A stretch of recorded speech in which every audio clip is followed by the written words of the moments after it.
Hello, എല്ലാവരും സുഖമായിരിക്കില്ലേ? എനിക്കിവിടെ സുഖമാണ്. അപ്പോൾ കർക്കിടക കഞ്ഞി വെക്കാമെന്ന് വെച്ചു. കർക്കിടകം കഴിയാറായപ്പോഴാണ് ഞാൻ കർക്കിടക കഞ്ഞി വെക്കുന്നത്.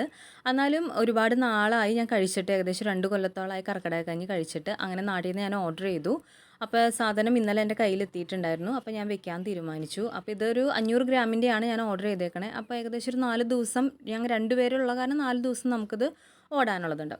അപ്പോൾ അങ്ങനെ ഞാനിത് രണ്ടും എൻ്റെ അനുസരിച്ച്, അതായത് എൻ്റെ ഇഷ്ടത്തിനനുസരിച്ചാണ് ഞാൻ അളവെടുത്തിരിക്കുന്നത്. ഇതിൽ അളവൊന്നും എഴുതിയിട്ടില്ല. നമ്മൾ തയ്യാറാക്കുന്ന രീതി മാത്രമാണ് ഈ ഒരു ഷീറ്റിൽ എഴുതിയിട്ടുള്ളൂ.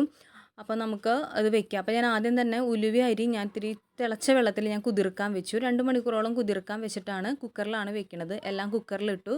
അതിൻ്റെ ഒപ്പം തന്നെ ഒരു പാക്കറ്റിൽ നമുക്ക് ആശാളി കിട്ടും. ആശാളിയും കൂടി ഇട്ട് ആവശ്യത്തിന് വെള്ളം ഒഴിച്ച് ഞാനത് ഗ്യാസിൽ വെച്ചു.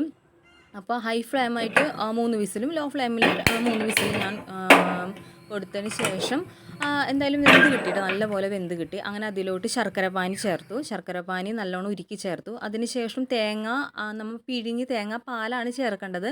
പക്ഷേ ഇവിടെ തേങ്ങയ്ക്ക് ഭയങ്കര കാശായ കാരണം ഞാൻ തേങ്ങ അരച്ചാണ് ഞാൻ ചേർത്തത്. അപ്പോൾ തേങ്ങ അരച്ച് ഞാൻ ചേർത്ത് അതിൻ്റെ ഒപ്പം തന്നെ നമുക്കൊരു ഔഷധപ്പൊടി കിട്ടും, അതും കൂടി ഞാൻ അതിൽ ചേർത്തു. പിന്നെ ഇത്തിരി മധുരം ബാലൻസ് ചെയ്യാൻ കുറച്ച് ഉപ്പും കൂടി ചേർത്തു.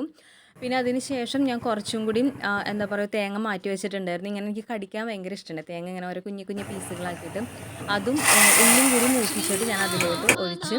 അപ്പോൾ ഇതാണ് നമ്മുടെ കർക്കിടക കഞ്ഞി. അപ്പോൾ എല്ലാവരും വെച്ചിട്ടുണ്ടാവും, കഴിച്ചിട്ടുണ്ടാവും. പിന്നെ കൂടെ 2 പപ്പടം ഭംഗിക്ക് വെച്ചതാട്ടോ. അപ്പോൾ എല്ലാവരും ആരോഗ്യത്തോടു കൂടി ഇരിക്കുക. Okay, thank you, by.